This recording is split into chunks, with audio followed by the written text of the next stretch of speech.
oversee workers' compensation enforcement for the Illinois Department of Insurance. I've been with the department just under 3 years. Okay, and let's talk a little bit about the Department of Insurance and your role. You work in enforcement and compliance, correct? Yes. So we have 2 teams of investigators that work for the Illinois Department of Insurance related to workers' comp.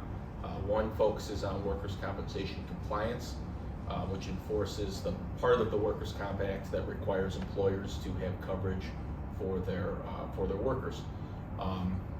And then we have a second team that does workers' compensation fraud, that investigates allegations that workers' comp fraud has occurred. Got it. And do you have several investigators working in your department? We do. We have investigators on both teams that work throughout the state. Gotcha. Yeah.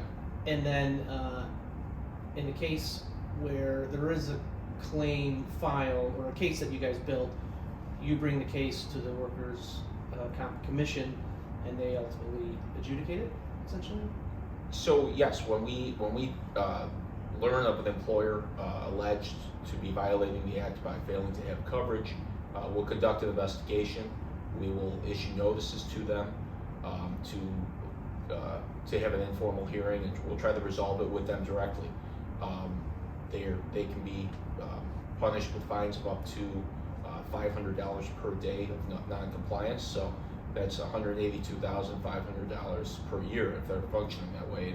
But just as significant to understand about penalties for non-compliance is that those are enforceable against the individual officers or LLC members or partners of the entity they've employed. Oh. So it's not, I think sometimes, there's a misconception that people think that if they just dissolve the business entity where the issue was, that they can escape whatever those problems are.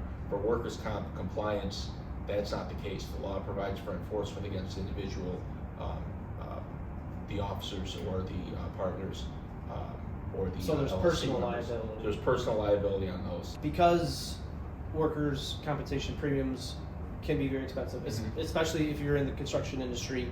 What is the impact on those companies that do play by the rules and don't try to skirt the system?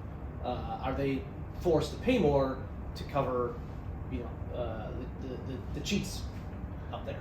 When employers fail to have coverage, because they do it to save money, because yes, it can be expensive. The cost of a non-covered injury, both to that employer and to that worker who deserves and needs benefits and maybe can't work again or can't work for a really long period of time, that impact is far worse than what that premium would be. The other point I would make is that they do this to underbid others, and so that's something that we're conscious of. This employer didn't have coverage, they violated the law. As a result of that, they were able to underbid these other employers who did follow the law, and that's really harmful, and that's why it spreads, and that's why we take it very seriously, to make sure that the penalties do fit the impact of what they did and do reflect that. Given that construction employer workers' comp fraud in the country is a $5 billion problem, in Illinois it's estimated at $200 million, give or take, what can insurers do more to prevent premium fraud? What steps can they take to catch it early? I think just overall being really vigilant about how policies are written and what the checks are being done to ensure that the policy written fits the employer that it's being written for. I also think that employers, or rather general contractors and any contractor that deals with subcontractors, should be careful to check the workers' comp certificates that are provided to them by those subs. You can check those on the Illinois Workers' Compensation Commission website as well. So they give you the cert, but you can also check that against a database that the commission has, where you can see that they are in fact covered. Right. So you can cross-reference to make sure that yes, you're not being lied to. Yes, Yeah. Absolutely.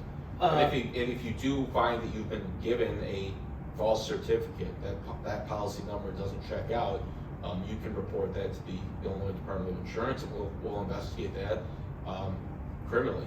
as workers' compensation provider. Now you've got a case. Yes. Yes. Yeah, so let's talk a little bit about that, of how you build cases, how they come to you. I know for the Carpenters Union, we have a compliance department, a tax fraud department that looks into this.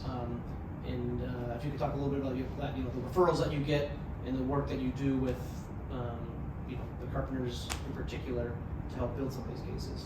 We rely on people in the industry to be our eyes and ears for things that are going on, so that we can investigate that and get to the root of those problems.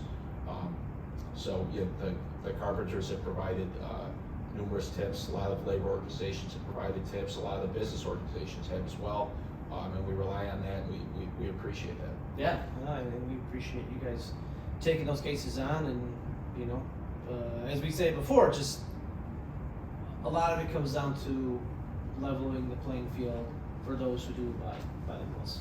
Absolutely, yeah. We want to have a level playing field. We want those contractors who are doing the right thing, who are following the law. We don't want them to suffer because of somebody else who's skirting it and who is able to underbid them as a result of that. Right.